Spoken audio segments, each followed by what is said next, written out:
meu Deus eterno, pois não há nada que se compara a ti. Mais do que tudo, em tua presença eu quero viver. Correrei para ti, dançarei para ti. Eu quero estar perto de ti, prostrar-me aos seus pés e te adorar. Eu quero estar perto de ti e te adorar, e te adorar, e te adorar. Eu quero estar perto de ti, prostrar-me aos seus pés e te adorar. Eu quero estar perto de ti e te adorar, e te adorar, e te adorar.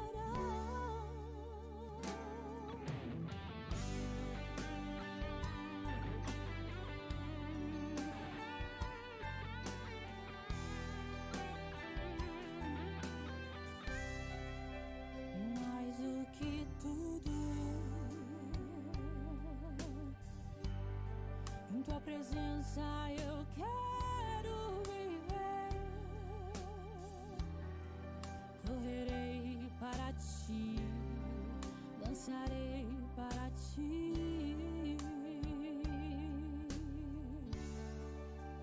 Eu quero estar perto de ti, prostrar-me aos seus pés e te adorar.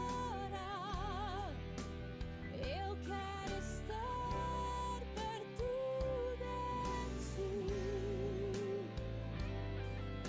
e te adorar, e te adorar, e te adorar. Eu quero estar perto de ti, prostrar-me aos seus pés e te adorar. Eu quero estar perto de ti e te adorar, e te adorar, e te adorar. Age outra vez em mim,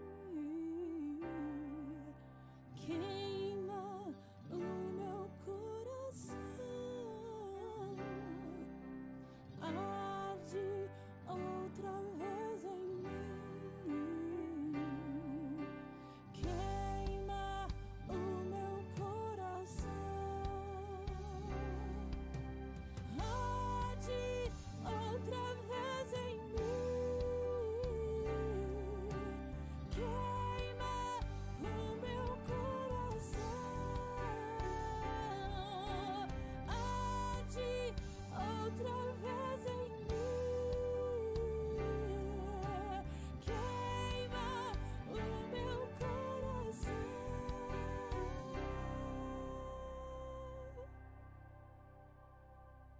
Eu quero estar perto de ti, prostrar-me aos seus pés e te adorar. Eu quero estar perto de ti e te adorar, e te adorar, e te adorar.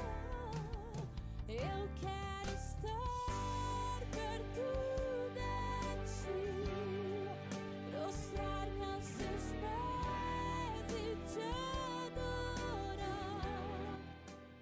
Eu quero estar perto de ti.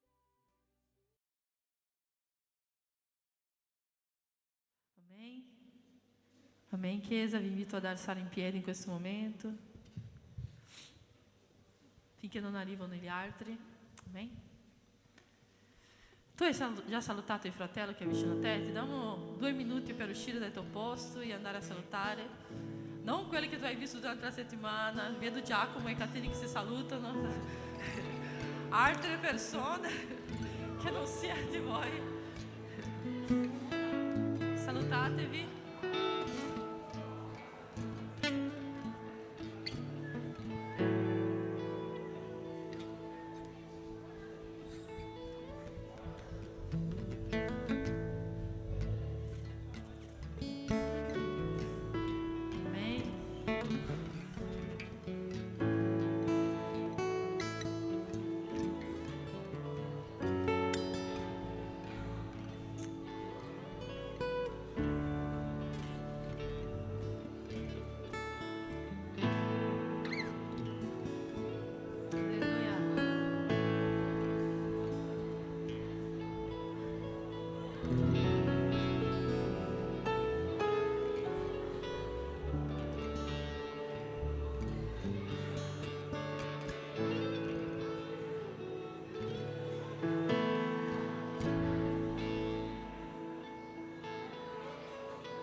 Amém, amém. Basta salutare adesso, ritornate ai vostri posti. Amém? Amém. Cominciamo questo culto con una preghiera. Volevo chiedere al nostro fratello John che puoi pregare per noi per cominciare questo culto. Amém? Padre, ti ringrazio, Signore, per questo momento, Padre. Ti ringrazio, Signore, perché so che tu sei già qui, Signore, in questo luogo, Padre. In questo momento, Signore, ti adoreremo, Signore, ti loderemo, Signore, per ciò che tu fai della nostra vita, Padre. Ti ringrazieremo, Signore, con un modo, Signore, ti ringrazio, Signore, di dimostrare, Signore, la nostra gratitudine. Noi loderemo, Signore, con tutte le nostre forze, Signore, ti loderemo, Signore. Facciamo vedere, Signore, quanto tu sei potente, Signore, in questo luogo, Padre, che la tua presenza sia qui, Signore, in nome del Signore Gesù. Amen. Adoriamo il Signore. Alleluia.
Siamo ancora in piedi.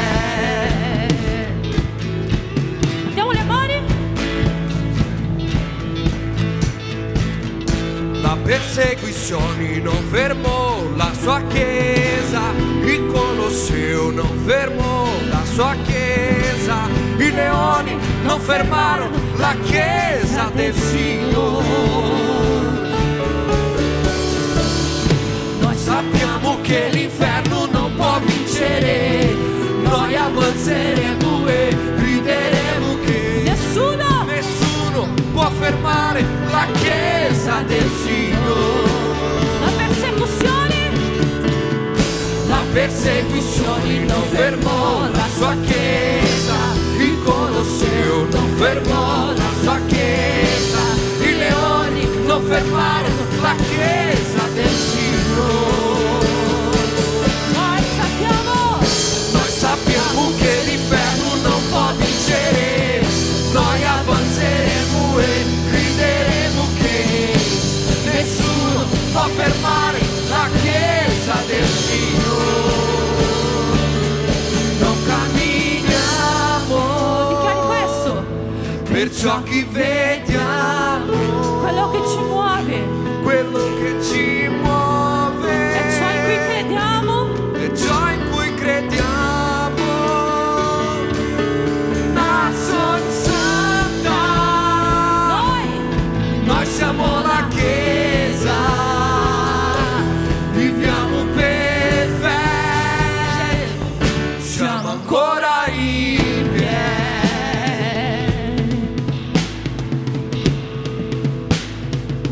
Alleluia.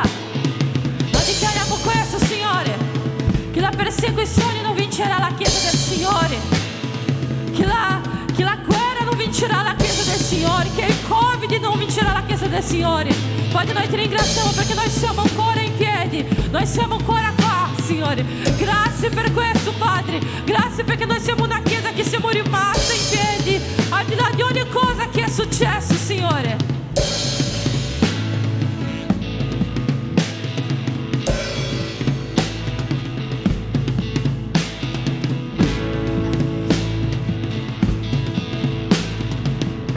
La persecuzione Non fermò la sua chiesa, il Colosseo non fermò la sua chiesa, i leoni non fermarono la chiesa del Signore. Noi sappiamo che l'inferno non può vincere, noi avanzeremo e vinceremo che nessuno può fermare la chiesa del Signore. La persecuzione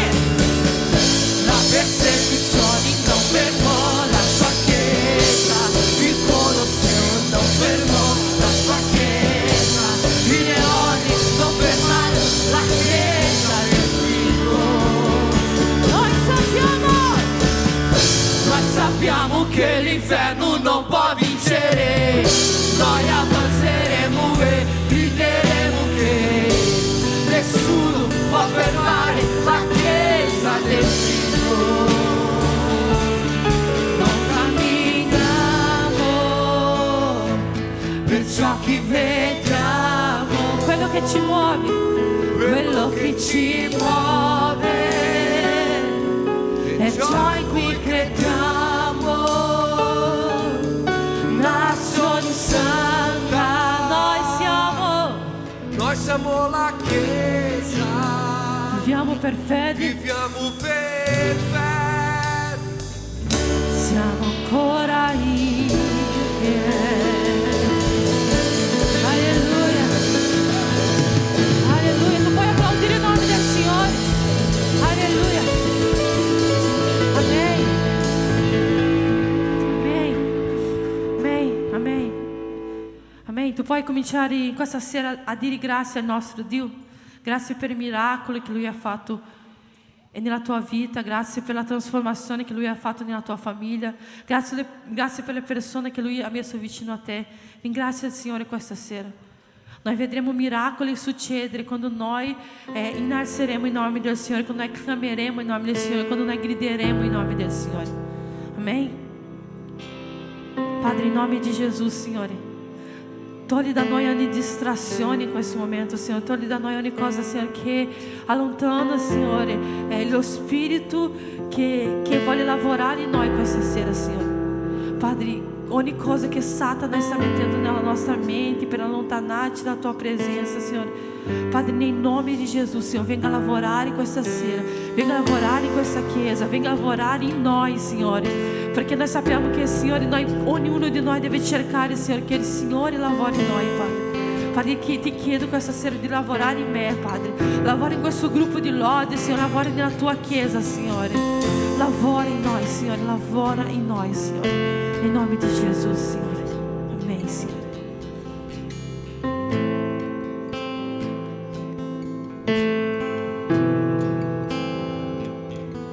La tua fedeltà dimostri in me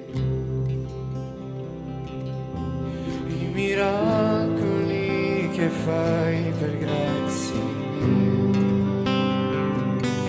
Sento la tua mano in ciò che io non vedo. Dio sei tu, Dio sei tu. Credo che sei un Dio di meraviglia, sei un Dio di meraviglia. I miracoli vedrò, sei buono come me. Sei un Dio di meraviglia, sei un Dio di meraviglia. I miracoli vedrò, Tu sei buono come me. Tua bontà, Gesù, il Tuo amore, la Tua grazia ci inonda. I morti io non posso far rivivere, ma so che il tuo nome fa risorgere.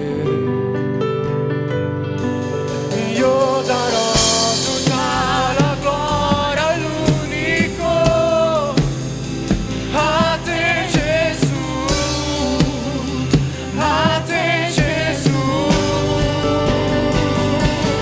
Credo che sei un Dio di meraviglia, sei un Dio di meraviglia. I miracoli vedrò, sei buono come me. Sei un Dio di meraviglia, sei un Dio di meraviglia. I miracoli vedrò, sei buono come me. Sei un Dio di meraviglia, sei un Dio di meraviglia. I miracoli vedrò, sei buono come me. Sei un Dio di meraviglia, sei un Dio di meraviglia. I miracoli vedrò, sei buono come me.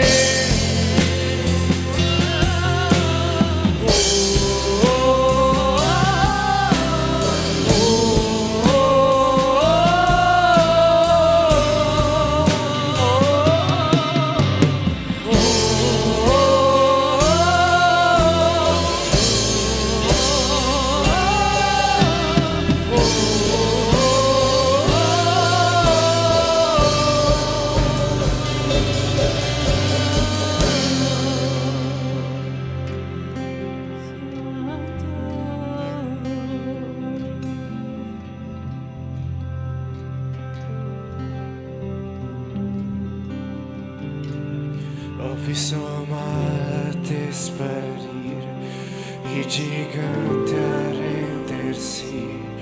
La mia fede sta in te, la mia fede sta in te. Ho visto morti vivere e il mare aprirsi a me.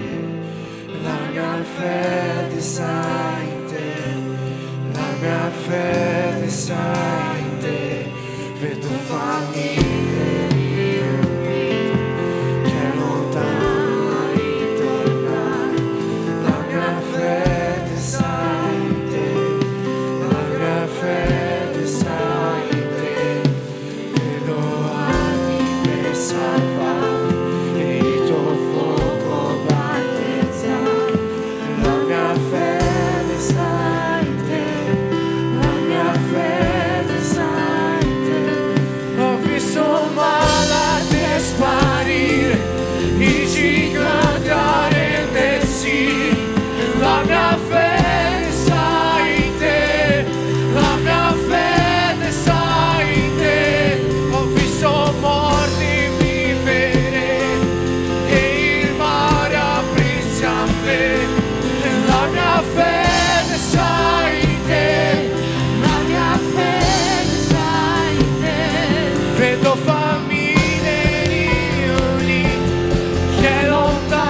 i miracoli vedrò. Sei buono con me, sei un Dio di meraviglie, sei un Dio di meraviglie.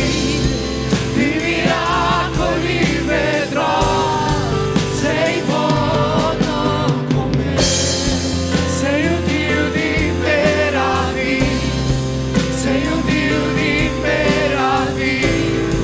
I miracoli vedrò, sei buono con me, sei buono con me, sei buono con me. Miracoli vedrò, sei buono con me,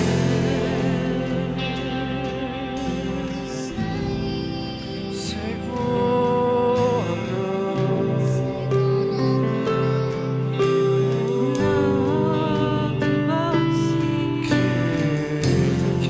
Sei un Dio di meraviglie, sei un Dio di meraviglie. I miracoli vedrò, Tu sei buono. tu sei buono, sei un Dio di meraviglie, sei un Dio di meraviglie. I miracoli vedrò, sei buono con me.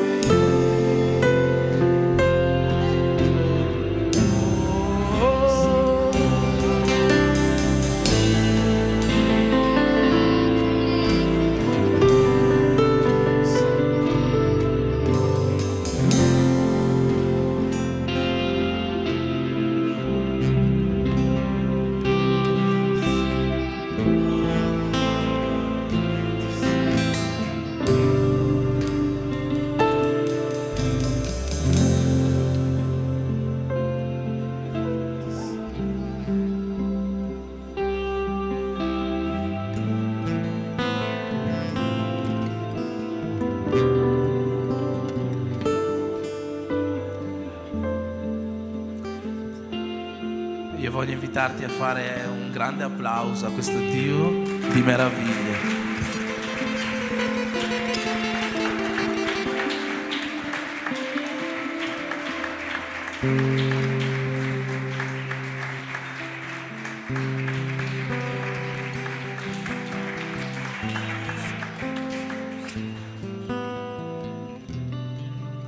Amen. Ti invito a sederti qualche minuto. Riposiamoci un attimo, ascoltiamo un po' della programmazione delle prossime settimane, finché aspettiamo che questo Dio di meraviglie possa continuare ad agire in questo culto come ha fatto fino a questo momento. Quanti stanno già sentendo la presenza di Dio in questo luogo questa sera? Amen. Allora, facciamo un po' di avvisi. Il giorno mercoledì, che non so che giorno sarà, abbiamo il nostro culto in casa come ogni mercoledì. Sarà questa settimana in zona Lago, più precisamente in zona Caprino Veronese, quindi adesso Alberto e la Sandra mi guardano un po' spaesati, stanno pensando sarà casa nostra? No, non sarà casa nostra, non preoccupatevi, sarà casa di qualcun altro, ma tutti coloro che sono della zona Lago, so che sono un bel po', scrivetemi in questi giorni se volete partecipare, sapete che i posti sono sempre un po' limitati, ma scrivetemi per partecipare a questo culto in casa di mercoledì alle ore 8 in zona Lago, Caprino Veronese. È una benedizione, lo è tutte le settimane e credo che anche questa settimana lascerà qualcosa di particolare nella vita di ognuno di noi.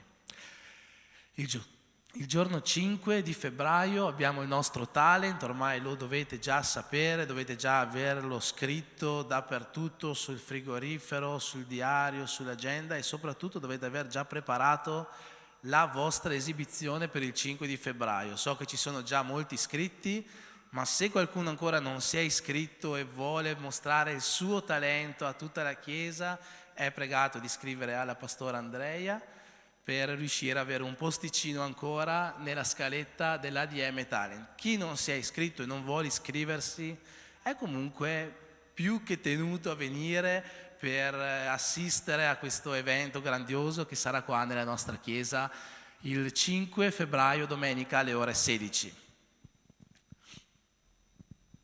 Prossimo avviso, conferenza del 3-4 marzo, anche qua l'abbiamo già presentata varie volte, ma continueremo a presentarla.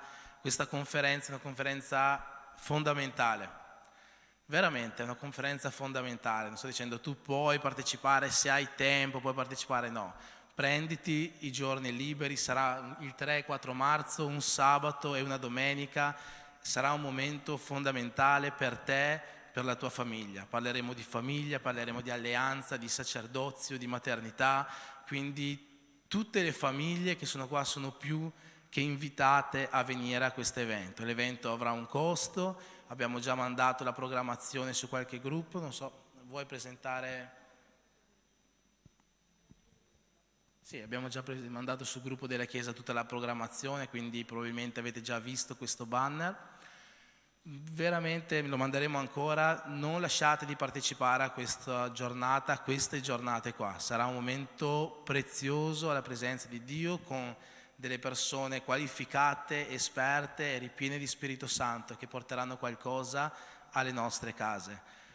Per questo motivo io voglio invitare anche tutti gli uomini che sono qua presenti questa sera, dopo il culto, 5 minuti a parlare un po', ci mettiamo lì nella saletta, accendiamo la stufetta così non stiamo al freddo, ma veramente 5 minuti, parlare un attimo con gli uomini della Chiesa a proposito di questo evento e di quest'anno. Amen? Tutti gli uomini hanno capito? Sì? Alzi la mano chi non ha capito? Bene, perché ho visto che avevate tutte le mani giù, quindi non ho voluto affaticarvi. Così vuol dire che avete capito tutti quanti. In teoria gli avvisi sono finiti. Prima di passare alle decime offerte voglio solamente lasciare un ultimo messaggio alla Chiesa. Perché? Perché ieri, probabilmente lo sapete tutti, probabilmente molti di voi lo sanno, in Italia si festeggia una giornata molto importante. Più che si festeggia, non è tanto una festa, è più un ricordo. Si festeggia la giornata della memoria, nella quale si ricorda la Shoah, si ricorda l'Olocausto, si ricorda il genocidio di milioni e milioni di ebrei e non solo di ebrei in campi di concentramento per opera di nazisti, di fascisti nella Seconda Guerra Mondiale. Io chiedo ad Alex se può passare la vignetta.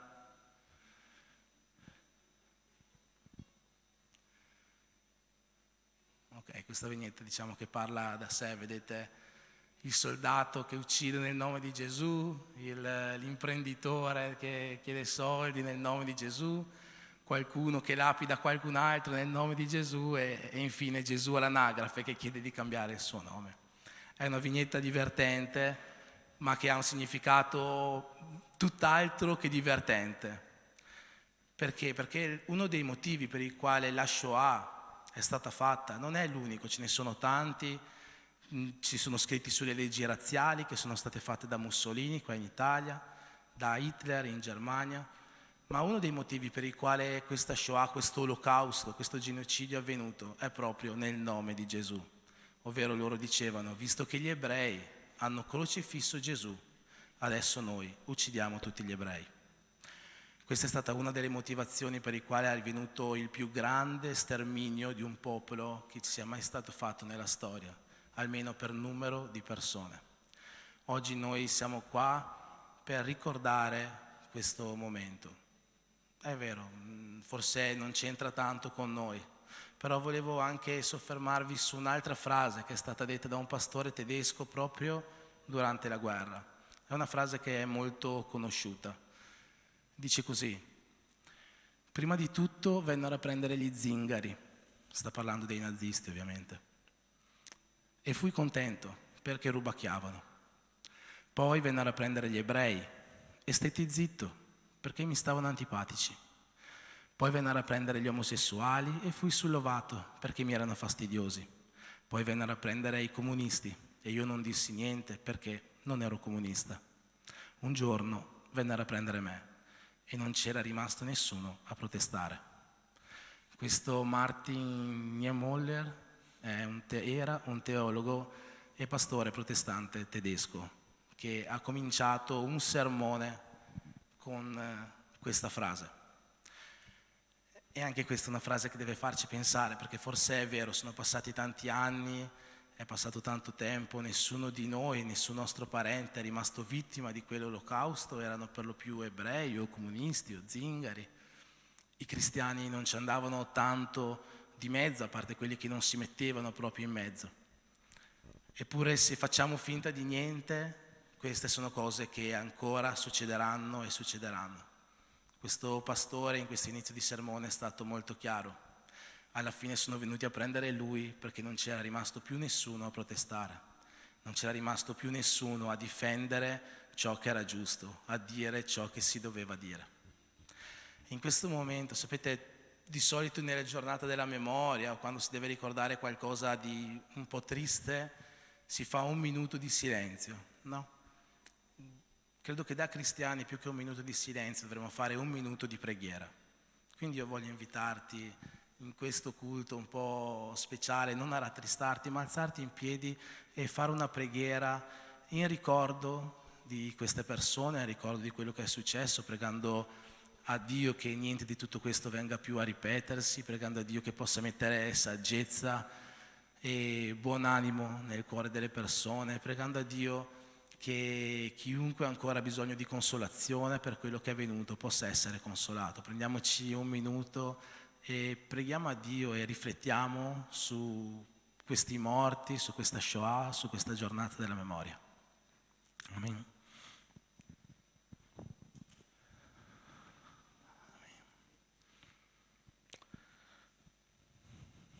Padre, in nome di Gesù, Signore, ti preghiamo Dio in questo momento, Signore, come Chiesa, perché Signore tu possa portare, Signore, alla nostra mente ciò che è più giusto in questo momento. Stiamo ricordando, Signore, qualcosa che forse non è mai centrato con noi, qualcosa che è molto lontano da noi, che forse non ci dovrebbe toccare, forse veramente non ci tocca, ma Dio, io ti chiedo che questo ricordo che in questo momento stiamo facendo e stiamo vivendo possa diventare qualcosa di più di un ricordo dentro di noi, che possa mettere in noi una consapevolezza nuova, una consapevolezza diversa su come vivere e su come rapportarsi con il prossimo, su come fare uso del tuo nome, su come essere cristiani migliori. Signore, sappiamo che forse noi non possiamo fare nessuna differenza, ma come abbiamo letto, Signore, come abbiamo visto quella frase di quel pastore, se noi non ci mettiamo a protestare, se noi non ci mettiamo a direzionare questo mondo nella direzione giusta, se noi non ci mettiamo a compiere la tua missione, che è quella di portare la tua parola, il tuo Vangelo, e così fare aprire gli occhi alle persone, mostrare la vera luce che sei tu, Signore, chi lo farà? Chi lo farà? Se il sale diventi insipido non è più buono a niente. Tu ci hai lasciato questo, Dio, e per questo, Padre, io ti chiedo che questo momento possa portare una consapevolezza nuova ad ognuno di noi, possa accendere un fuoco diverso dentro ognuno di noi. Forse quelle vite oggi non fanno la differenza per noi, ma sappiamo che molte vite potranno avere differenza attraverso la nostra. Per questo, Padre, io ti chiedo, metti in noi questo cuore nuovo, questo cuore più disposto a usare il nome di Gesù per i migliori motivi, per i più nobili, per i più onorevoli, perché tu ci hai chiesto di fare questo. E fai sì, Signore, che noi possiamo essere quelli che dicono di no, possiamo essere quelli che non si tirano indietro, ma che vanno avanti a predicare la tua parola, a portare il tuo Vangelo, a cambiare cuori, a salvare vite. Nel nome di Gesù. Amen. Amen. In questo momento facciamo una preghiera per le decime, per le offerte, e poi continuiamo ad adorare il Signore con lo stesso spirito di adorazione che c'era qua nelle scorse lodi. Tu che hai portato oggi la tua decima, la tua offerta, sei benvenuto a portarla. Tu che oggi visiti la chiesa per la prima volta, non preoccuparti, non è qualcosa che sei tenuto a fare. Che tu invece che hai un compromesso con questa chiesa, che tu tu che credi veramente che in questa chiesa Dio possa ancora salvare vite, anime, oggi sei benvenuto a portare ciò che Dio ha messo nel tuo cuore per l'avanzamento del suo regno. Padre, in nome di Gesù in questo momento ti preghiamo per le nostre decime, per le nostre offerte. Padre, ti chiediamo di consacrarle, Signore, ti chiediamo di benedirle affinché possano salire a te come il nostro meglio, Signore, come la nostra primizia, come la nostra offerta di odore soave. Io ti chiedo, Dio, che tutto questo possa essere usato al meglio per la tua Chiesa, per la tua opera, per il tuo regno, Signore. Nel nome di Gesù benedici ognuno di noi, ogni famiglia di questa Chiesa. Io ti chiedo questo nel nome di Gesù.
alzare la tua mano e la tua voce e dichiarare: Signore, io so che tu sei fedele. Tu sei fedele, non mi lasci. Tu sei fedele, tu mi porti oltre tutti i miei limiti. Tu sei fedele.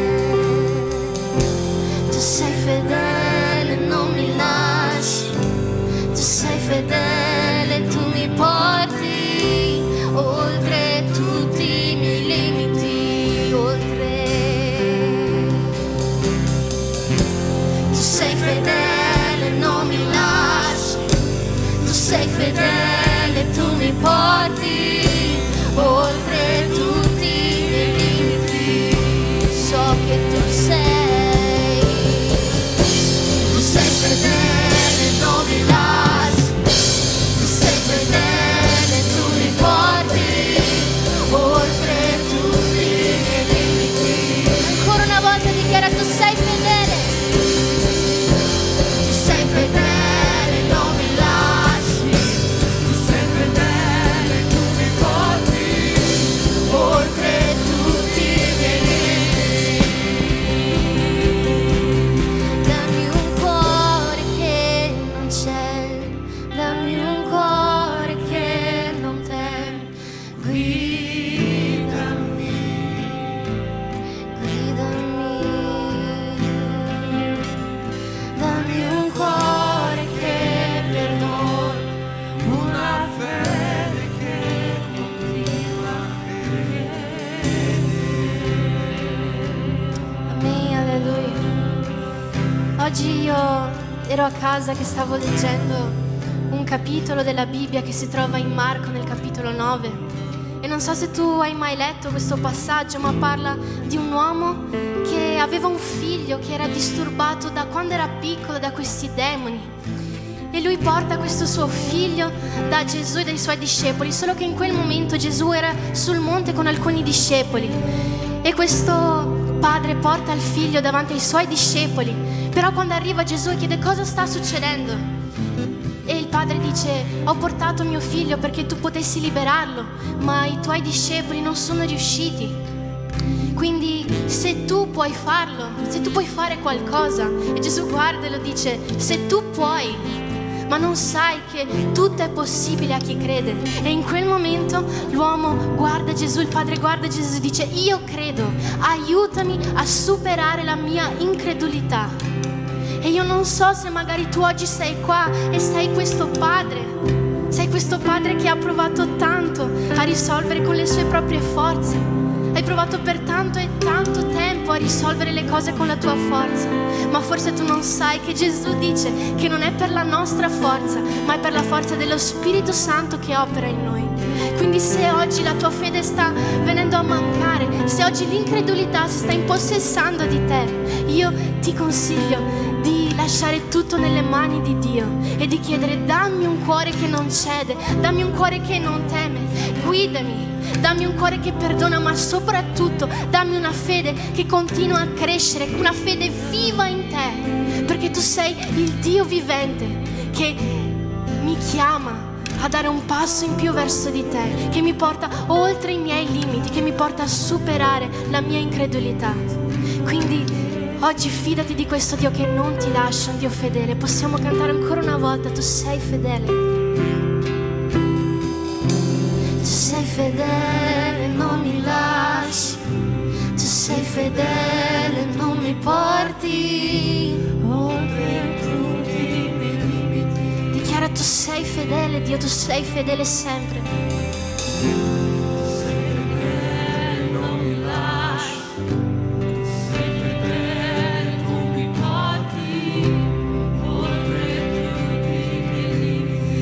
Sei fedele con me sempre. Tu sei fedele, non mi lasci. Tu sei fedele, tu mi porti oltre tutti i limiti. Tu sei fedele, non mi lasci. Tu sei fedele, non mi porti oltre tutti i miei limiti.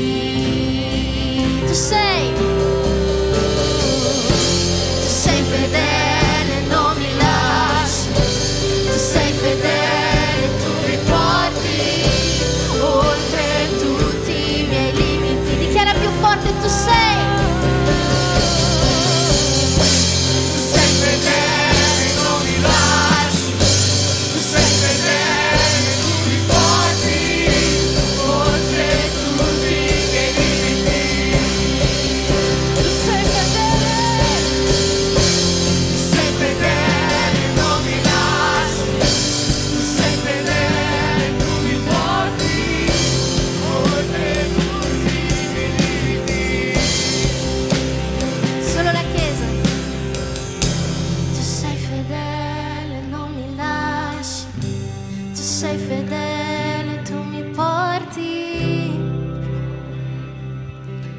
questo al tuo cuore, Signore, so che tu sei fedele. Tu sei fedele, non mi lasci. Tu sei fedele, tu mi porti oltre tutti i miei limiti.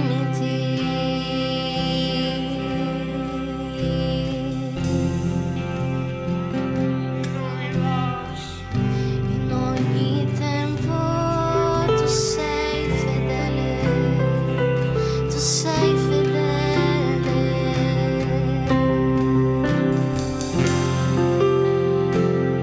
In ogni tempo tu sei fedele.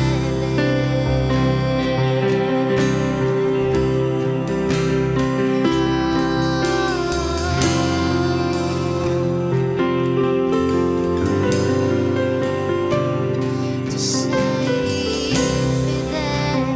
Tu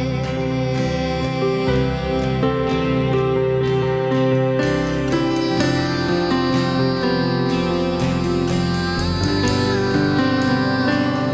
Tu sei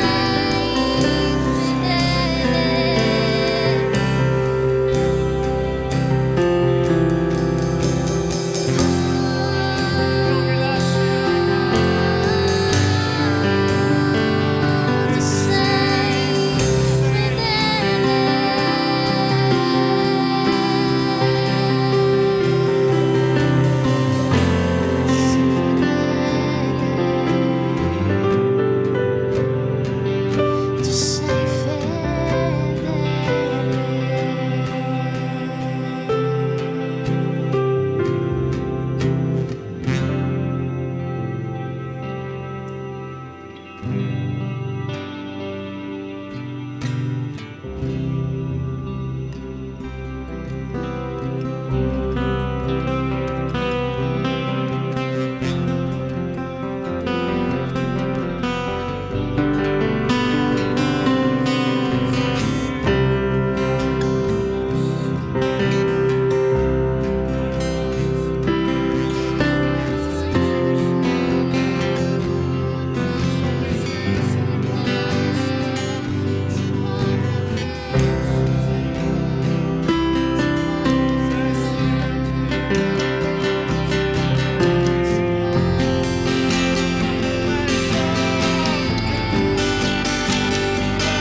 Amen.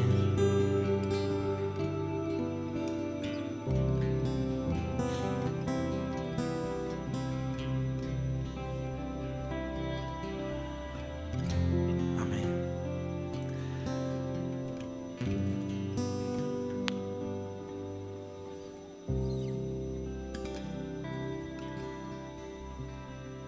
Dio è fedele, Dio è qua per fare un'opera questa sera. Adesso ascolteremo la sua parola e io voglio invitarti a non fare in modo che questo momento sia un momento che passi senza significato nella tua vita, che questo momento possa essere un momento che possa cambiare la tua vita, ma questo parte da te lasciare a Dio un terreno fertile dove lavorare, parte da te lasciare a Dio un cuore aperto dove entrare. Io ti invito a sederti.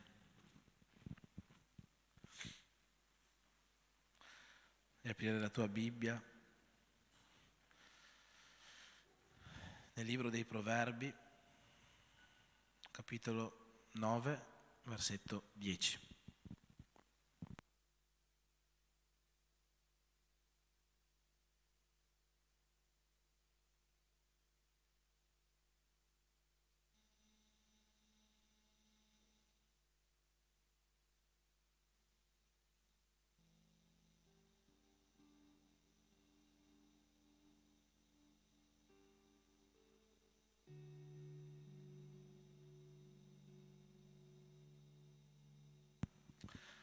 Amen. Prima di cominciare la parola volevo salutare i nostri visitanti di questa sera. Oggi c'è con noi la signora Anna, che è mamma del nostro fratello Junior, giusto? È lì dietro. E sono con noi anche Fabrizia e Diana, giusto? Sono lì. Cosa può dire la Chiesa? Siete benvenuti nel nome di Gesù.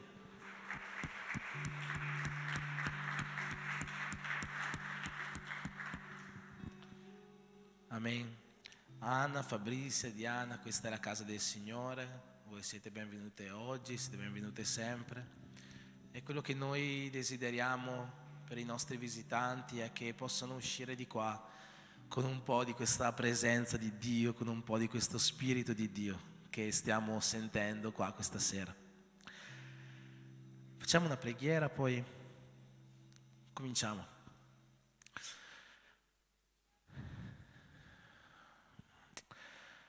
Padre, in questo momento io ti chiedo perdono per ogni mia colpa, per ogni mio peccato, Signore. Io ti chiedo che tu possa venire in questo momento a pulirmi, Signore, da tutto ciò che non è tuo, Signore, e possa prepararmi per questo momento, Dio.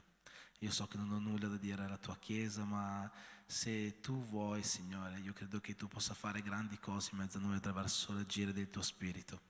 Per questo, Signore, quello che ti chiediamo è che tu possa parlare attraverso di me questa sera, ma che sia tu a parlare, Dio, che tutto possa venire da te e che tutto ciò che sentiremo, Signore, possa essere qualcosa che cambi il nostro cuore, che trasformi la nostra mente e che ci faccia avvicinare un po' di più al tuo trono.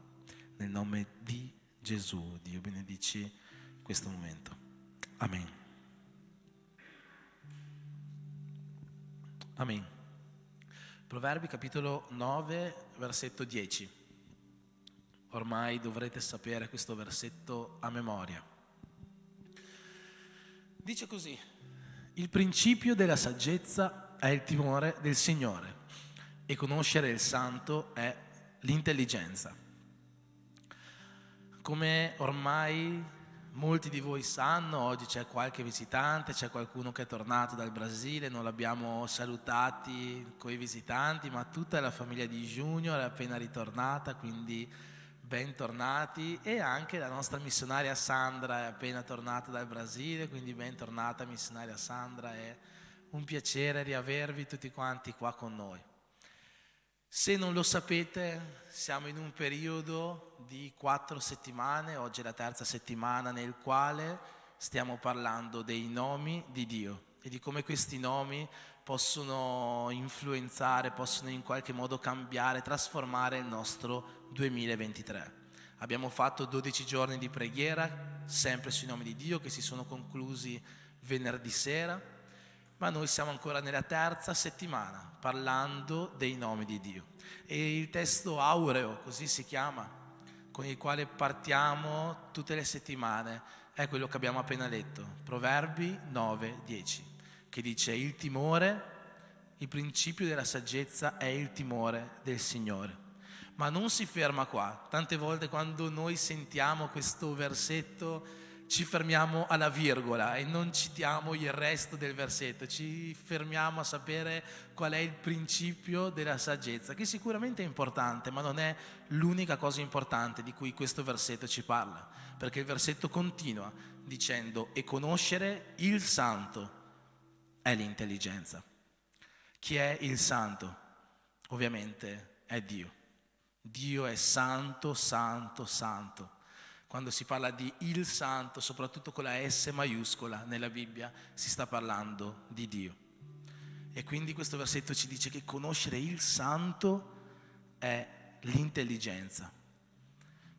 È un po' difficile forse capire qual è la differenza tra saggezza e intelligenza. Sono due parole molto simili, a volte si confondono, a volte ne usiamo una al posto dell'altra, non sappiamo dare magari una corretta definizione ad entrambe. La saggezza è qualcosa che deriva di più dall'esperienza rispetto all'intelligenza. L'intelligenza ha un'altra funzione rispetto alla saggezza. Ho comparato questo versetto che noi abbiamo letto sulla versione nuova riveduta del 2006 con almeno altre 10 versioni, in italiano, in portoghese e in inglese, per capire se riuscivamo a capire meglio che cos'è l'intelligenza. Da tutto questo comparare, la parola intelligenza è cambiata con prudenza, ovvero alcune versioni dicono e conoscere il santo è la prudenza. Altre versioni dicono e conoscere il santo è il discernimento. Altre versioni ancora dicono e conoscere il santo è l'intendimento. Voglio però tradurvi qua una versione portoghese che mi ha fatto veramente luce su cosa vuol dire in questo versetto intelligenza. È la versione Almeida del 2021 e dice così: e se tu conosci il Dio che è santo, allora tu hai comprensione delle cose. Ecco cos'è l'intelligenza.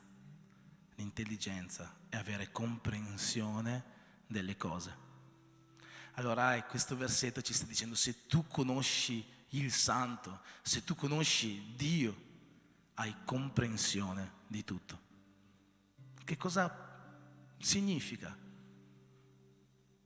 Significa che quando noi conosciamo Dio, significa che quando noi conosciamo chi Dio è, sappiamo che significa che quando noi conosciamo che cosa Dio può fare, quando noi conosciamo gli attributi di Dio, quando noi conosciamo chi Dio è per noi, quando noi conosciamo Dio nella sua totalità per quanto è possibile conoscerlo, perché la Bibbia ci dice che nessuno può conoscere nella profondità Dio se non lo stesso Spirito Santo, che poi è Dio.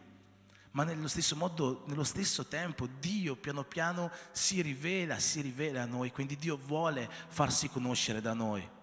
E quando noi capiamo tutto ciò che Dio ci vuole rivelare della sua essenza, di chi Lui è, in quel momento noi possiamo avere comprensione di tutto, delle cose, di tutto quello che ci sta intorno, di tutto quello che ci succede, di tutti gli avvenimenti belli o brutti della nostra vita. Possiamo avere comprensione delle situazioni, perché quando noi conosciamo Dio e conosciamo quello che Lui può fare, conosciamo l'amore che Lui ha per noi, conosciamo chi Lui è per noi, allora noi cominciamo a comprendere che in ogni situazione Dio è lì, che in ogni momento della nostra vita Dio è lì, che quando ci succede una cosa, per quanto possa sembrare brutta e per quanto possa sembrare sconvolgente, fuori da ogni nostro piano, Dio è lì. Se noi conosciamo Dio, noi possiamo comprendere il perché di questa cosa e magari possiamo comprendere anche dove Dio vuole farci arrivare attraverso questa situazione. Ecco che cosa vuol dire che conoscere il santo è l'intelligenza. E se vi ricordate, nelle settimane scorse abbiamo parlato di 2 categorie di nomi di Dio. Nella prima settimana abbiamo parlato di chi Dio è, abbiamo visto la sua sovranità attraverso 3 nomi di Dio. Nella seconda settimana abbiamo parlato degli attributi di Dio attraverso i nomi di Dio e quindi come Dio è. Oggi parleremo di un'altra serie di caratteristiche, sempre attraverso 3 nomi di Dio. E questa serie di caratteristiche ci farà conoscere ciò che Dio può fare per noi, sempre attraverso i suoi nomi. E il nome da cui dobbiamo partire per cominciare questa lista, per cominciare questa serie, non può che essere uno, perché partendo da questo noi possiamo prendere in considerazione anche gli altri. Il nome da cui vogliamo partire è un nome che troviamo per la prima volta in Genesi al capitolo 16. È El Roi, che significa il Dio che vede. Voglio raccontarvi brevemente che cosa c'è scritto in questo Genesi 16. È la storia di una donna. Forse non è la più conosciuta tra le donne della Bibbia, ma è comunque una donna che ha avuto una grande importanza. È Agar. C'è stato un giorno in cui Dio si è presentato ad Abramo e ha fatto ad Abramo una promessa che è molto conosciuta. Dio ha detto: Abramo, io ti darò una discendenza vastissima, numerosa come le stelle del cielo, numerosa come la sabbia del mare. Il problema è che la moglie di Abramo era sterile. La moglie di Abramo non poteva avere figli. E allora come Abramo avrebbe potuto avere questa discendenza enorme? E Abramo aspetta, ma non succede niente. La moglie rimane sterile.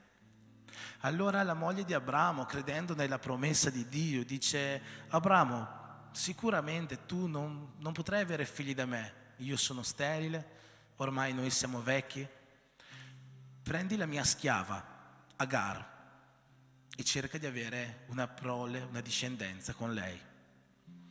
Abramo prende la schiava, prende Agar, e effettivamente ha un figlio da Agar. E quando Agar sa di avere un figlio, sembra che cominci a guardare la moglie di Abramo in un modo un po' strano. E la moglie di Abramo non gli va bene questa cosa. E dice: Abramo, guarda, tu adesso hai avuto un figlio con lei e lei mi guarda male, non la voglio più vedere, cacciala via. Abramo dice: guarda, la serva è tua, fai quello che vuoi, se la vuoi cacciare, cacciala pure. E allora mandano via questa serva, Agar, in mezzo al deserto. E finché lei è nel deserto, Dio si mostra a lei. In Genesi, al capitolo 16, al versetto 13, dice così: allora Agar diede al Signore che le aveva parlato il nome di El Roi, perché disse: ho io proprio qui veduto andarsene colui che mi ha vista. Ecco qua, per la prima volta noi vediamo questo nome, El Roi, il Dio che vede. Sì, perché Agar era lì nel deserto, in mezzo alla disperazione, in preda a chissà quale pensiero gli passasse per la testa. Sicuramente pensava: adesso non avrò dove andare, morirò sicuramente, io col mio bambino.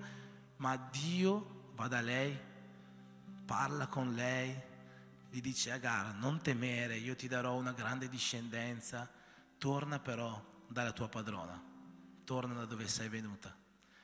E Agar, vedendo Dio, dice: tu sei El Roi, il Dio che mi vede, il Dio che mi vede nei miei problemi, il Dio che mi vede nelle mie afflizioni, il Dio che mi vede nelle mie ansietà, il Dio che mi vede in mezzo al deserto, il Dio che mi vede in tutte le brutte situazioni che possono succedermi nella vita.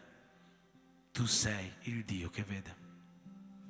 La storia di Agar non finisce qua, perché dopo qualche tempo sia Agar che sia Sara finalmente riesce ad avere un figlio.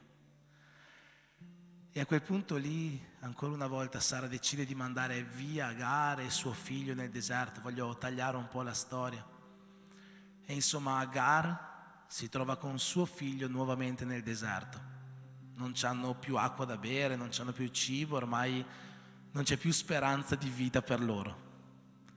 Allora Agar prende suo figlio, lo fa sedere sotto un alberello e se ne va un bel po' distante, perché dice: io non voglio vedere mio figlio morire. In quel momento arriva il Dio che vede, in quel momento arriva il Roi, quel Dio che non ha mai perso di vista la sua figlia Agar, quel Dio che non ha mai perso di vista i suoi problemi, quel Dio che non ha mai perso di vista ciò che lei stava vivendo, la sua tristezza e le sue situazioni. E sapete cosa fa quel Dio? Genesi capitolo 21, versetto 19 dice così: Dio aprì gli occhi di Agar e ella vide un pozzo d'acqua e andò, riempì l'otre e diede da bere al ragazzo. Vi ho detto che Agar era in mezzo al deserto e non aveva più acqua. Pensava che sarebbe morta lei e suo figlio, perché non avevano più niente da bere in mezzo al deserto sotto il sole. Ma che cosa succede? Dio va e le apre gli occhi e lei finalmente vede che c'è un'oasi, vede che c'è una pozza d'acqua, vede che c'è un posto dalla quale potersi abbeverare. Dio non è solo un Dio che vede. Dio non è solo un Dio che vede.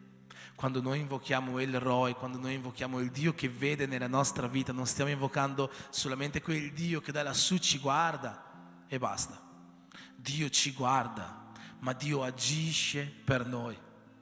Dio non si limita al guardare, Dio non si limita all'osservare, come quei dottori magari che da dietro un vetro guardano cos'hai, se stai male, ti fanno una diagnosi. No, Dio è un Dio che scende e che agisce per le tue afflizioni. Dio è un Dio che scende e che agisce per le tue difficoltà. Il Dio che vede non resta solo a guardare come tu stai. Il Dio che vede non resta solo a guardare la tua tristezza, non resta solo a guardare il tuo pianto, non resta solo a guardare le difficoltà che stai passando. Il Dio che vede è il Dio che scende e viene incontro ad ogni tuo problema, viene incontro ad ogni tua afflizione, viene incontro ad ogni tua difficoltà. E voglio dirti una cosa in più anche questa sera: il Dio che vede sta già agendo nei tuoi problemi. Il Dio che vede sta già agendo nelle tue difficoltà. Voglio ripeterti velocemente quello che abbiamo appena letto per farti intendere come il Dio che vede agisce. Agar era nel deserto, Agar aveva sete, non aveva più niente da bere, era sicura che lei e suo figlio sarebbero morti. Ma il Dio che vede ha visto la sua afflizione. Il Dio che vede è sceso e il Dio che vede non gli ha messo una pozza davanti. La Bibbia non ci dice e Dio ha messo una pozza davanti a Agar. Genesi 21, 19 ha detto Dio le aprì gli occhi ed ella vide un pozzo davanti a lei. Ovvero quel pozzo Dio lo aveva già messo. Quel pozzo Dio lo aveva già preparato davanti a lei. Il Dio che vede non è un Dio che si limita ad agire nella tua vita. Il Dio che vede è un Dio che già sta agendo nella tua vita. E soltanto siamo noi che certe volte abbiamo gli occhi troppo chiusi e non riusciamo a vedere ciò che Dio sta facendo. Certe volte siamo noi che a causa delle nostre paure o delle nostre ansietà, a causa delle nostre insicurezze non riusciamo a vedere ciò che Dio ha già preparato nella nostra vita. Il Dio che vede è già sceso e già ha preparato una via d'uscita, già ha preparato una soluzione al nostro problema, è già venuto incontro alle nostre afflizioni. E certe volte siamo solo noi che ancora non abbiamo visto ciò che Lui ha fatto nella nostra vita. Oggi noi invochiamo il Dio che vede sul nostro 2023. Oggi noi invochiamo quel Dio che non trascura le nostre emozioni. Oggi noi invochiamo quel Dio che non trascura la nostra tristezza. Oggi noi invochiamo quel Dio che non trascura le nostre paure, ma che si prende cura di tutto questo. Anzi, che si è già preso cura di tutto questo, che ha già preparato la soluzione davanti a noi e che forse oggi sta solo aspettando un momento, una preghiera, sta solo aspettando una nostra disposizione per aprire i nostri occhi e farci vedere ciò che Lui ha già preparato davanti a noi. Oggi noi invochiamo El Roi, il Dio che vede sulle nostre vite. Ma come questo Dio agisce? Come El Roi, il Dio che vede, agisce? Ci sono due nomi che ci mostrano, che ci indicano, che ci rivelano in che modo Dio agisce nella nostra vita. E io credo che questi due nomi comprendano un po' tutti i modi che Dio ha per agire nella nostra vita. Il primo nome lo troviamo sempre in Genesi. Capitolo 22, dal versetto 12 al 14, dice così.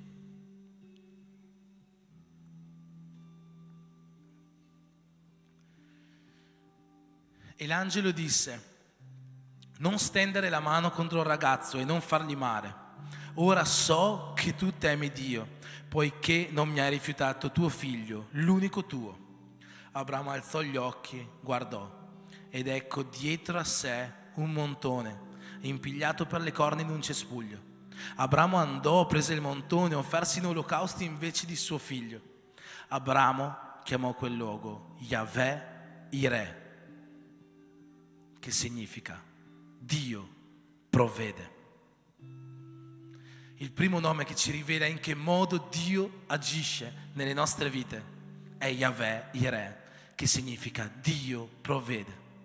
In che modo Dio agisce nelle nostre vite? Attraverso la sua provvisione. Dio agisce attraverso la sua provvisione. Com'è la provvisione di Dio? Ci sono almeno 3 testi nella Bibbia che ci indicano com'è la provvisione di Dio nelle nostre vite. Il primo testo l'abbiamo appena letto. Abramo aveva questa promessa di cui abbiamo parlato prima, che avrebbe avuto una discendenza numerosa come le stelle del cielo, come la sabbia del mare, ma sua moglie era sterile. Poi Dio ha compiuto un miracolo nella vita di sua moglie, l'ha resa fertile. E finalmente Abramo e sua moglie Sara hanno avuto un figlio, il figlio della promessa, Isacco. Solo che quando hanno avuto questo figlio, Dio chiama Abramo e gli dice: adesso che hai avuto questo figlio, tu lo sacrificherai a me. Abramo decide di obbedire a Dio, sale sul monte, costruisce un altare, ci mette sopra Isacco, è pronto per sacrificarlo, ha il pugnale in mano, pronto per ucciderlo, per sacrificarlo a Dio. E quando sta per colpirlo, l'angelo lo ferma e gli dice: Abramo, io ho visto che l'avresti fatto, ho già provveduto a un altro sacrificio. Abramo si gira e vede che c'è un montone dietro di sé. Dio provvede. Una delle caratteristiche del provvedere, della provvisione di Dio, è il tempo. La provvisione di Dio è perfetta nel tempo. Quando noi abbiamo una necessità, quando a noi serve qualcosa, non preoccuparti, perché Dio non ritarderà nel provvedere a quello che ti serve. Forse Dio poteva fermare la mano un secondo dopo, forse poteva fermarla un secondo prima. No, Dio ha fermato la mano nel secondo giusto, quando Abramo stava per colpire, quando ormai Abramo pensava di non avere più speranze. Dio ancora gli ha fatto vedere che la sua provvisione è perfetta sul tempo. Dio non ritarda. Dio non ritarda. Dio è perfetto, il suo tempo è perfetto, la sua provvisione nella tua vita arriverà nel tempo perfetto. La seconda caratteristica della provvisione di Dio la troviamo in Giovanni al capitolo 2. Gesù è invitato a un matrimonio. Purtroppo a questo matrimonio il vino finisce e questo poteva essere un grande disonore per lo sposo. Allora la madre di Gesù chiama Gesù, gli dice: guarda, il vino è finito, fai qualcosa. Gesù prende i servitori, vede che ci sono dei vasi, delle giare molto grandi e gli dice: riempiteli di acqua fino all'orlo.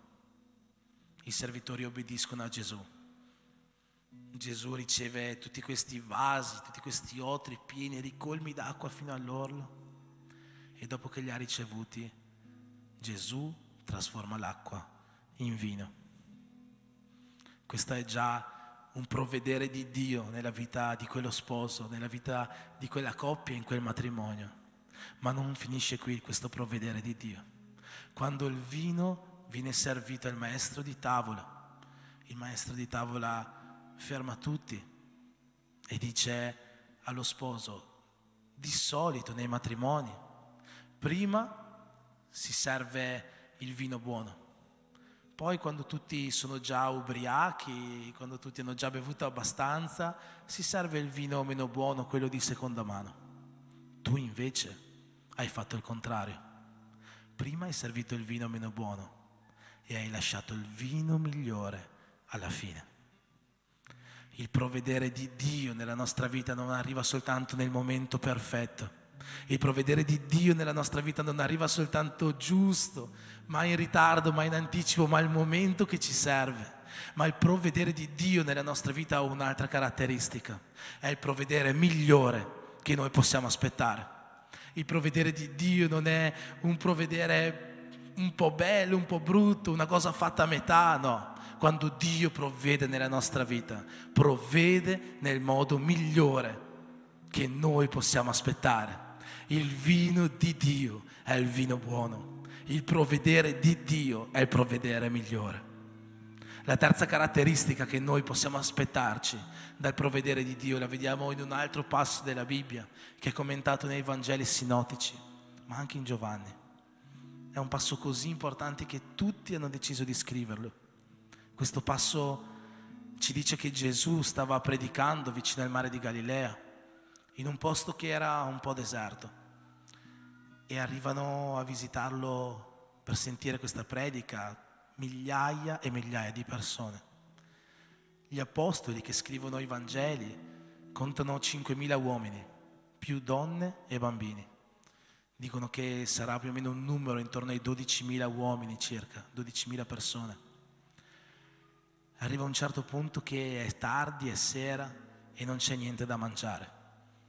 Le persone dicono: Gesù, manda questa gente a casa perché guarda che ore sono. E qui nessuno ha niente da mangiare. Gesù dite: raccogliete tutto il cibo che c'è. Gli portano 5 pani e 3 pesci. Gesù allora compie una provvisione nella vita di quel popolo. Gesù prende quei pochi pani e quei pesciolini e compie il miracolo della moltiplicazione dei pani e dei pesci. 12.000 persone vengono sfamate da quella moltiplicazione, ma la provvisione di Dio non si ferma qua. La Bibbia ci racconta che delle ceste vengono riempite con gli avanzi di quello che hanno mangiato quelle persone. Questo mi fa capire che la provvisione di Dio non solo è perfetta del tempo e non solo è la cosa più buona che noi potremmo aspettarci, ma è anche in abbondanza nelle nostre vite. Sicuramente la provvisione di Dio non ci farà mancare niente. Sicuramente la provvisione di Dio non arriverà con poco per noi, arriverà con tanto, arriverà in abbondanza e si riempiranno ceste con ciò che Dio metterà di buono nelle nostre vite. Ciò che noi invochiamo sul nostro 2023 è una provvisione di Dio in ogni situazione, in ogni necessità, in ogni momento, in ogni tormento, in ogni tempesta. Noi sappiamo che Dio può agire e lo farà col momento perfetto, col meglio che ha, e lo farà in abbondanza sulle nostre vite. Non pensiamo che quando ci arriva una piccola benedizione è il meglio che Dio ha ad offrirti, no.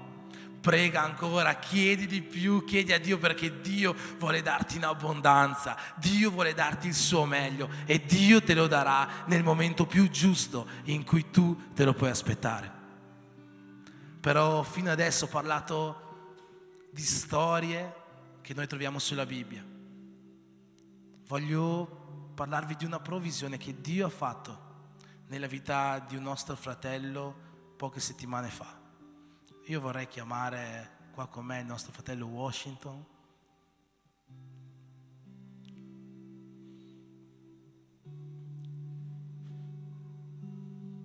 Avrò l'onore di tradurlo.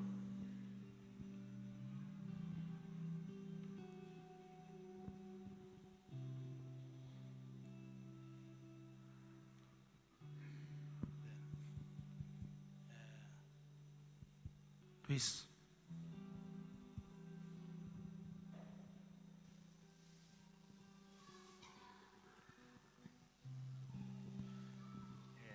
Boa noite a todos. Buonanotte a Paz. tutti, pace. Eu vou ser bem rápido aqui porque eu sou tímido, Sarò molto rapido perché sono un po' timido, mas foi uma grande provisão, como o pastor disse, è stata una grande provvisione, come il pastore ha detto, que aconteceu na minha vida e da minha família, né? che è successa nella mia vita e nella vita della mia famiglia. Eu e minha família Io e la mia famiglia chegamos aqui na Itália há pouco tempo, né? siamo arrivati da poco tempo qua in Italia. E como vocês sabem, todos que já chegaram aqui também, E come sapete tutti voi che siete già arrivati qui, é muito difícil o início, o começo, né? è un po' difficile l'inizio, E por documentação que é demorada, é burocrático, a causa dei documenti che ci mettono tanto tempo ad uscire, c'è molta burocrazia. e sem essa documentação é difícil, você não consegue moradia, trabalho, E senza questi documenti non si riesce a trovare una casa, a trovare lavoro. e a gente vem pedindo, orando, sempre na direção de Deus. E noi sempre chiedevamo una direzione a Dio, pregavamo a Dio. Eu tinha iniciado um trabalho, só que sem documento, né? É difícil. E io ero riuscito a cominciare un lavoro ma senza documenti, era difficile. E não estava sendo reconhecido nesse trabalho, não estava bom. Non ero riconosciuto in questo lavoro, non era un buon lavoro. E acho que foi um sábado retrasado, né, pastor? E 2 sabati fa E o pastor estava aqui pregando e depois ele falou para fazer a oração, né? E 2 sabati fa il pastore stava predicando, dopodiché ha fatto una preghiera alla fine. A oração que se tivesse alguma coisa que tivesse impedindo, que fosse quebrar alguma coisa que tivesse acontecendo, que tivesse atrapalhando a gente, uma situação de documento, de trabalho. E questa preghiera era incentrata su una situazione difficile con documenti o con lavoro che stava ostacolando la vita delle persone. Que viesse aqui na frente, né? Que ele ia fazer a oração, né? Che queste persone fossero potute venire qua davanti, che avremmo fatto una preghiera. E eu vim, e acho que foi no domingo, no dia seguinte, no domingo, E io sono venuto qua davanti e il giorno dopo, domenica, eu conversei com o Fábio io ho parlato con Fabio e o Fábio disse para mim: Washington, quer que eu falo com o meu chefe lá no meu trabalho? e Fabio mi ha detto: Washington, vuoi che io parli con il capo del mio lavoro? Aí eu falei para ele: não, sim, Fábio, mas eu acho meio difícil, né? Porque ainda não foi regularizado a situação minha. E Washington ha detto: sì, certo, puoi parlare, ma penso che sarà difficile perché ancora non è stata regolarizzata i miei documenti. Mas aí eu disse para ele: não, tudo bem, pode falar. Ma gli disse che poteva parlarne. Aí ele falou com o patrão dele na segunda, na terça-feira me ligaram. E lui ha parlato col suo capo lunedì e martedì mi hanno chiamato. Me ligaram para fazer uma entrevista e um teste. Mi hanno chiamato per fare un colloquio e un test. E para mim também meio difícil porque ainda não falo italiano muito bem. E anche per me è un po' difficile perché non parlo italiano molto bene. E eu disse: meu Deus, e agora? Me ajuda. E ho chiesto aiuto a Dio. Como é que eu vou fazer para poder falar e entender uma entrevista de trabalho, né? Come farò per riuscire a parlare, per capire quello che mi dicono in un colloquio di lavoro?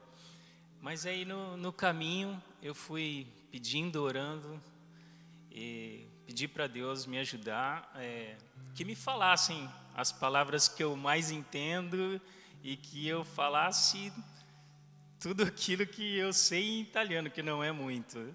E finché andavo a questo colloquio di lavoro io chiedevo, pregavo Dio che durante questo colloquio mi chiedessero solo con parole che conosco e che io riuscissi a rispondere a tutto quanto. E aí eu falei com o chefe dele e o dono da empresa. E sono andato là, ho fatto il colloquio con il responsabile e anche con il proprietario dell'impresa. E para a glória e a honra do Senhor deu tudo certo. E per l'onore e la gloria di Dio è andato tutto bene. Eu fiz a entrevista, fiz o teste e na quarta-feira me ligaram para iniciar a trabalhar e contrato assinado. E è andato tutto bene, ho fatto questo colloquio e mi hanno chiamato e il mercoledì ho cominciato a lavorare con un contratto in regola. E eu queria dizer para vocês que para vocês sempre acreditarem, pedir, orarem, louvar a Deus, que Ele é fiel. E io voglio dire a voi di sempre credere in Dio, pregarlo, lodarlo perché Lui è fedele. Amen. Facciamo un applauso.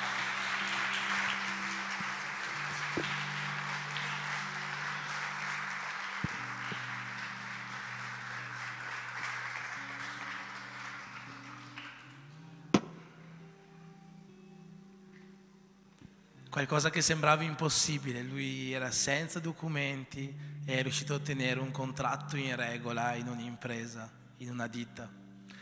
Dio non faceva cose solo in Genesi, Dio provvede anche oggi.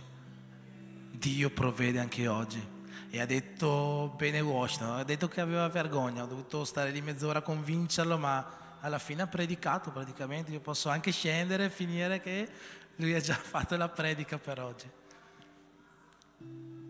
Ma noi continuiamo a pregare e a lodare Dio, perché Dio provvede, come ha detto lui, Dio provvede nelle nostre vite. Oggi noi invochiamo Yahweh, Yireh, il Dio che provvede sulle nostre vite. E non è ancora finita la parola. Abbiamo ancora un nome da scoprire questa sera. Cercherò di essere molto breve.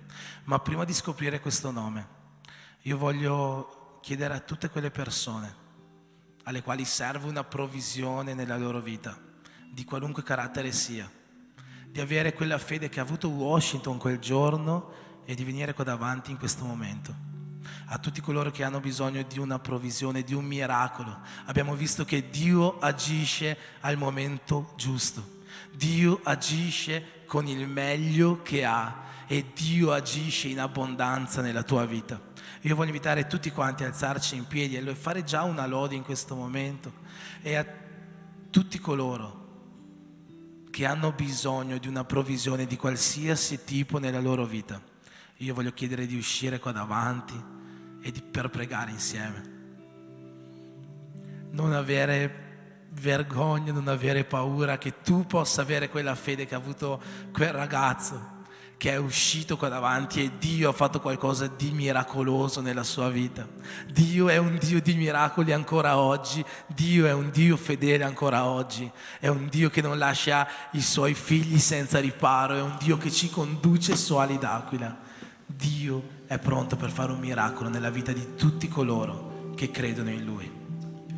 Io voglio chiamare le missionarie qua fuori a pregare, i presbiteri qua fuori a pregare, per tutti coloro che questa sera desiderano un miracolo nella loro vita, perché il Dio di provvisione può compiere questo miracolo.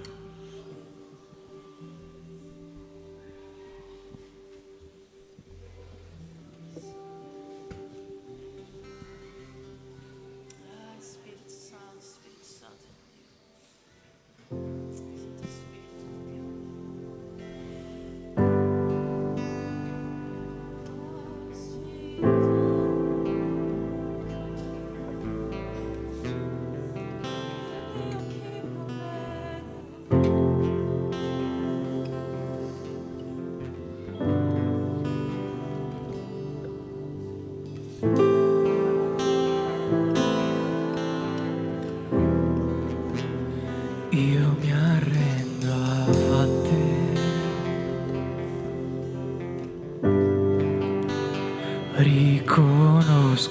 che sei mio Signore, qui davanti a te.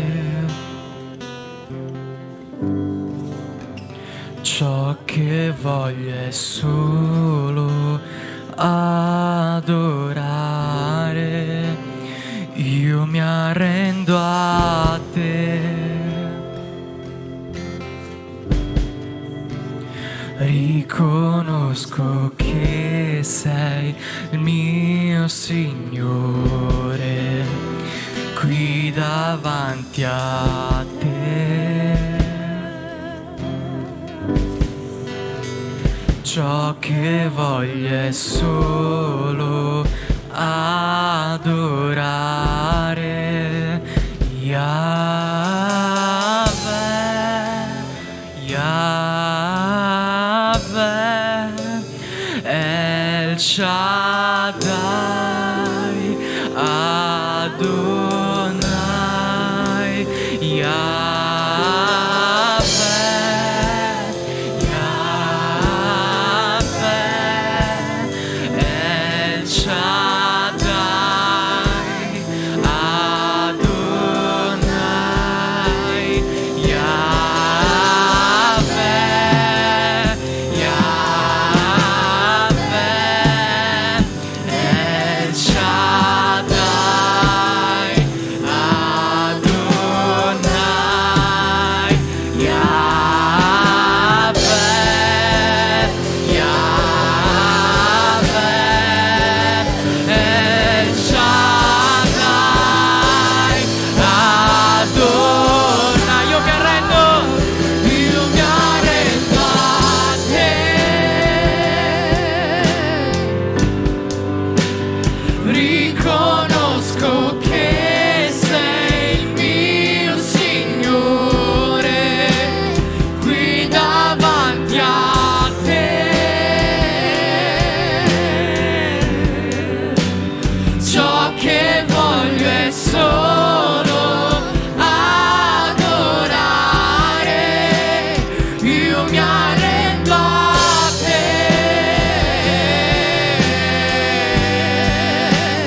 Riconosco che sei il mio Signore, qui davanti a te. Ciò che voglio è solo adorare Yahweh, Yahweh, El Shaddai, Adonai, Yahweh, Yahweh, El Shaddai, Adonai, Yahweh, Yahweh, El Shaddai, Adonai,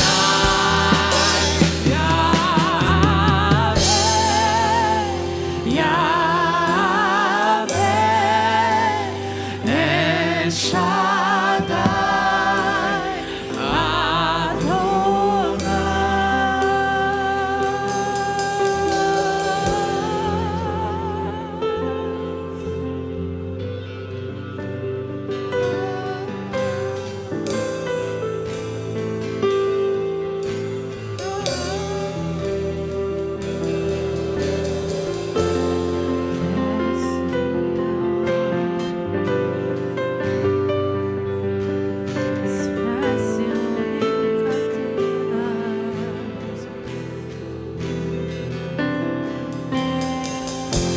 spezzo ogni catena, sciogli ogni laccio, mentre ti adoro, mentre ti adoro. Fascio ogni ferita, porti origione, mentre ti adoro.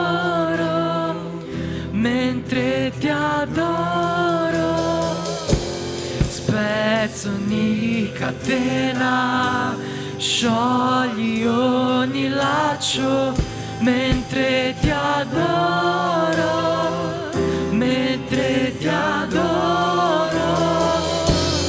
Fascio ogni ferita, porti guarigione, mentre ti adoro, mentre ti adoro. Spezzo ogni catena, sciogli ogni laccio, mentre ti adoro, mentre ti adoro. Fascio ogni ferita, porti guarigione, mentre ti adoro, mentre ti adoro. Spezzo ogni catena, sciogli ogni laccio, mentre ti adoro, mentre ti adoro.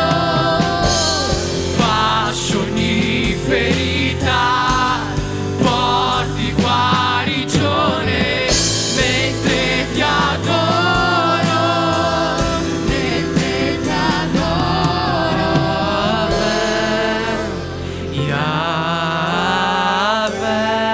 Yahweh, El Shaddai, Adonai, Yahweh, Yahweh, El Shaddai, Adonai, Yahweh, Yahweh, El Shaddai, Adonai,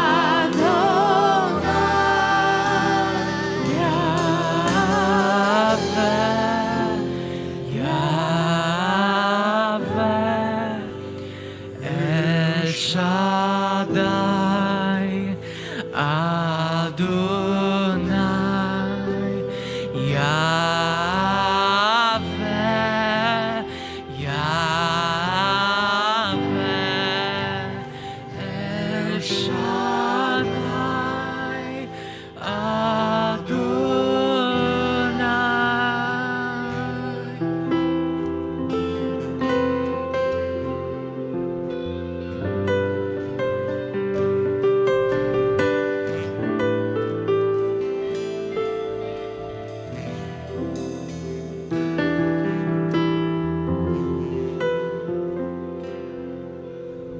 Esiste un altro nome che ci fa conoscere l'agire di Dio nelle nostre vite. Questo nome è Yahweh Rafa, che è il Dio che guarisce. Quanti di noi hanno già avuto miracoli di guarigione nella nostra vita? Ho deciso di non chiamare nessuno a testimoniare, se no dovrei chiamare tutta la Chiesa, perché credo che tutti quanti noi hanno già visto Dio guarire la nostra vita. Ci sono persone qua a cui è stata già data sentenza di morte che sono ancora qua dopo anni a lodare il Signore perché Dio ha guarito. Dio è un Dio che guarisce, non è solo un Dio che provvede. Dio è un Dio che tocca il nostro corpo e che porta guarigioni miracolose nella nostra vita. Ma voglio parlarti velocemente anche di un'altra guarigione che Dio può fare. La prima volta che noi vediamo questo nome, Yahweh Rafa, nella Bibbia è Esodo capitolo 15, versetto 26, che dice così: se tu ascolti attentamente la voce del Signore che è il tuo Dio e fai ciò che è giusto agli occhi suoi, porgi orecchio ai suoi comandamenti, osservi tutte le sue leggi, io non ti infliggerò nessuna delle infermità che ho inflitte agli egiziani, perché io sono Yahweh Rafa, il Signore, colui che ti guarisce. Voglio voglio farti pensare su questo versetto che abbiamo appena letto, perché qua Dio non sta parlando di una guarigione fisica. Dio dice: se tu ti comporterai bene, seguirai le leggi, io non manderò su di te nessuna delle afflizioni, nessuna delle malattie che ho mandato sugli egiziani. Sta parlando delle piaghe dell'Egitto. E che cosa avevano gli egiziani? Gli egiziani avevano altri dei. Gli egiziani avevano posto il popolo di Dio in schiavitù. Gli egiziani erano un popolo che viveva nel peccato. E la guarigione di cui Dio sta parlando qua non è semplicemente una guarigione fisica, non è semplicemente il guarire da un mal di testa, da un raffreddore, neanche il guarire da una leucemia o da un tumore, neanche il resuscitare da una morte già inflitta. La guarigione di cui Dio sta parlando qua è una guarigione spirituale nelle nostre vite. Yahweh Rafa, il Dio che guarisce, può guarire spiritualmente la tua vita. Yahweh Rafa, il Dio che guarisce, può togliere il peccato dalla tua vita. Yahweh Rafa, il Dio che guarisce, può togliere ogni malattia emozionale dalla tua vita. E io voglio fare un ultimo appello questa sera a tutti coloro che hanno una malattia fisica. Io credo in un Dio che guarisce. E qua ci sono tanti testimoni di ciò che Dio ha già fatto. Se c'è qualcuno qua che oggi ha una malattia fisica, se c'è qualcuno qua che oggi ha una malattia di qualsiasi tipo, che sia dal mal di testa, che sia una malattia molto più grave, io voglio chiedergli di venire qua fuori, che faremo un secondo momento di preghiera prima di concludere questa serata. Se c'è qualcuno che ha qualsiasi tipo di malattia, qualsiasi tipo di dolore, qualsiasi tipo, io credo in un Dio che guarisce. Anche quelle malattie che i dottori ti hanno già detto che è impossibile guarire, noi sul nostro 2023 invochiamo Yahweh Rafa, il Dio che guarisce. E voglio fare una seconda richiesta, che forse è un po' più difficile da accettare che la prima.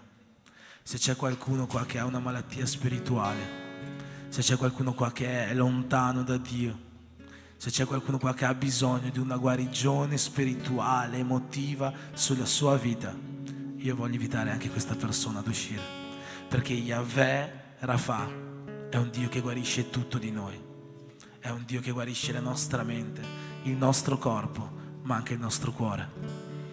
Quindi tu che hai una malattia, di qualsiasi tipo essa sia, malattia fisica o malattia spirituale, io voglio invitarti a venire qua davanti e faremo quest'ultimo momento di preghiera prima di consegnare questo culto a Dio.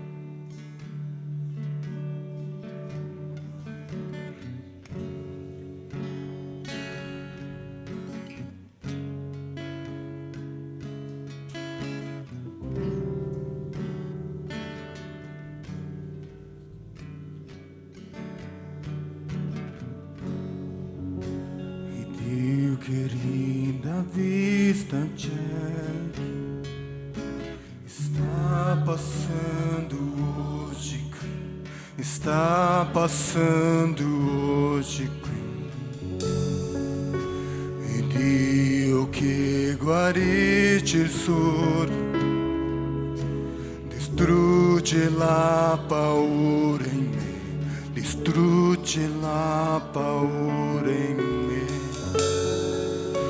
Io credo in te, sì, io credo in te, sovrannaturale sei Dio. Sì, io credo in te, sì, io credo in te, sovrannaturale sei Dio.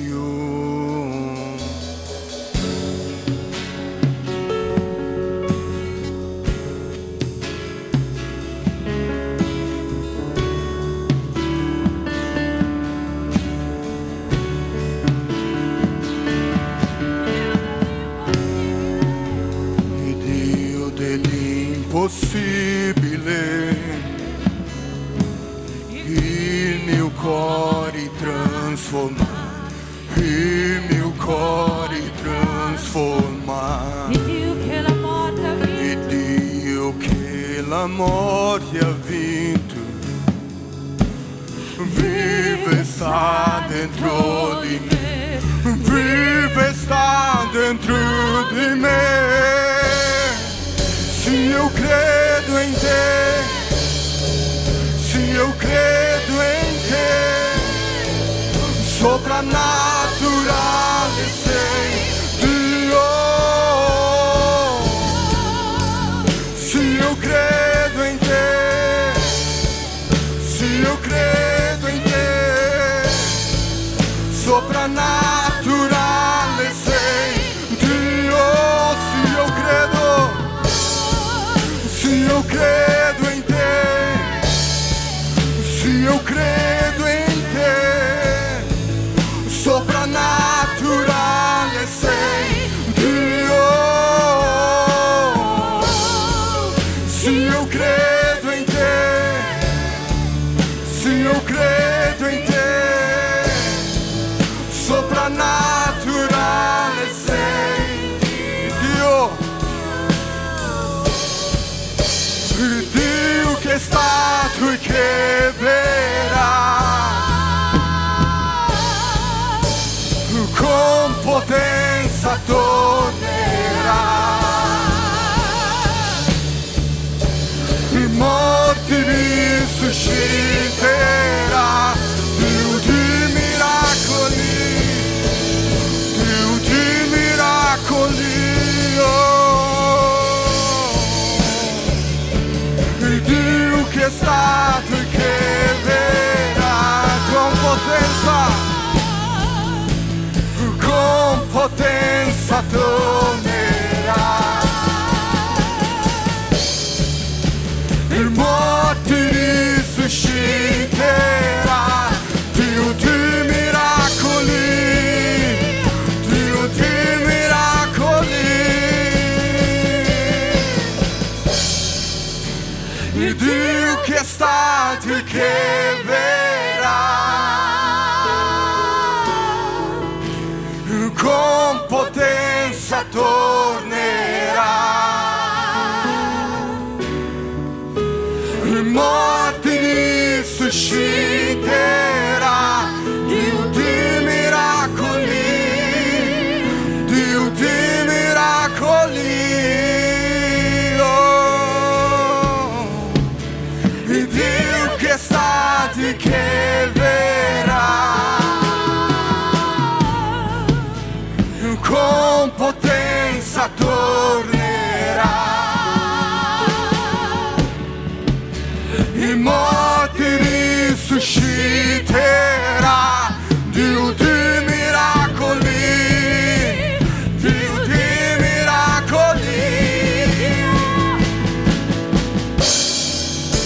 Il Dio che è stato e che verrà, con potenza tornerà. I morti risusciterà. Dio di miracoli, Dio di miracoli. Se io credo in te, se io credo in te, soprannaturale sei Dio. Se io credo in te, se io credo in te, soprannaturale sei Dio. Se io credo in te, se io credo in te, soprannaturale sei Dio. Se io credo in te, se io credo in te, soprannaturale sei Dio.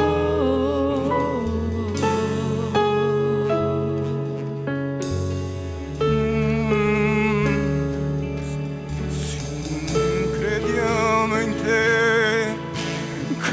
crediamo in te, Dio. Noi crediamo in te. Noi crediamo in te. Tutti i giorni crediamo in te.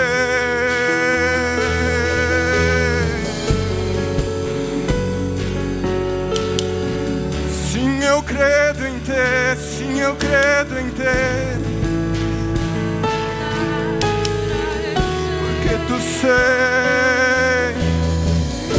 sei buono, tu sei buono, tu sei buono. Tutti i giorni con me.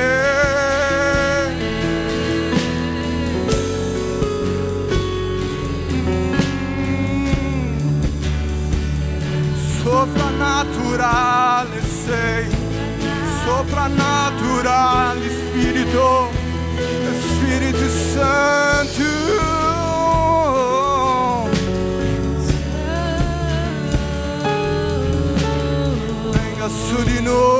Venga su di noi nesta sera, sì, venga. Venga su di noi, Spirito Santo. Amergiamo, venga su di noi. Si apre il cielo in questa sera. Si apre il cielo sobre te, mio fratello. Si apre il cielo in questa sera, mio fratello. Riceva questa sera.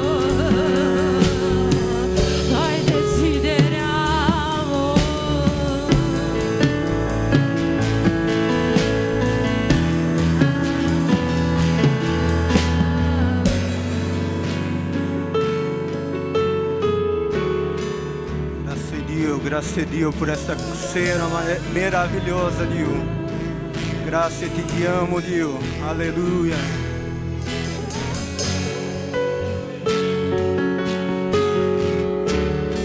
Ti lodiamo, Dio, porque sei merecedor, Senhor. Tu sei merecedor, sim.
Abre as comportas dos céus e faz chover.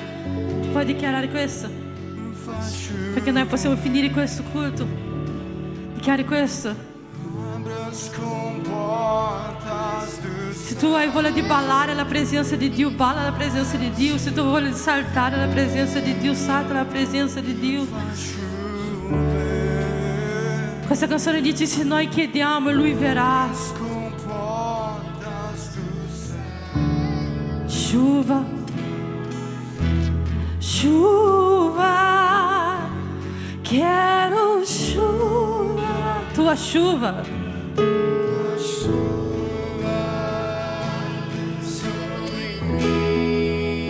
Chuva, chuva, quero chuva, tua chuva. Sobre mim, chuva, quero chuva, tua chuva.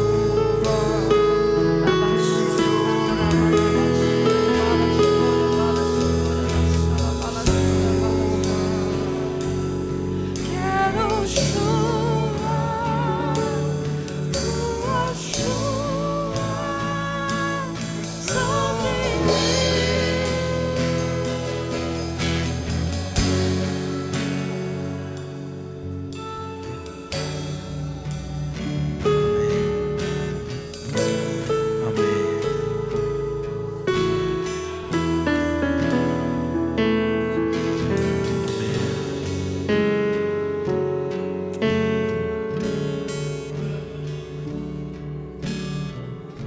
Puoi finire questo culto dando una parola di benedizione alla persona vicina a te. Girati verso di lei e digli: non temere, il Dio di miracoli e il Dio di guarigioni ti sta guardando. Amen. Amen. Abbiamo già passato il nostro orario di 2 minuti. È avanti l'orologio. C'è qualcuno che ha fatto il compleanno questa settimana? Compleanni? Niente compleanni? Niente compleanni? Amen. Allora concludiamo questo culto e benediciamo le nostre vite, le vite delle nostre famiglie, delle nostre case, con questi nomi che Dio ci ha rivelato questa sera. Che El Roi, il Dio che vede, possa guardare la nostra vita, possa guardare le nostre case in ogni afflizione, in ogni necessità.